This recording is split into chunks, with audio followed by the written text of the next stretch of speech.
by now, about 30 of the 112 stations, or the results from these stations, have been confirmed, and therefore the process continues. And this is just an example of what is happening in the other 6 constituencies that form Nyeri County.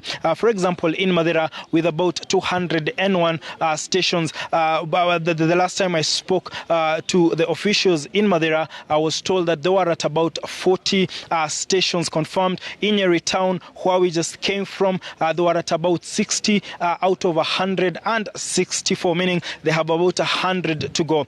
When we look at the results across the county, for example, in the presidential race, we see that a lot of, in fact, almost all of the Form 34As have been submitted back to the IEBC. And from the look of things, the majority of the votes go to William Ruto at about 83% of the total votes cast actually going to that side. When you go to the local seats, we are yet to get any official results, but indications are a lot of the people who are in the UDA party seem to be ahead of the rest of the pack. But because, like I've said, for example, in Tetu, which actually has the least number of registered voters, the process of tallying is not yet done. Therefore, we could actually be here for a while.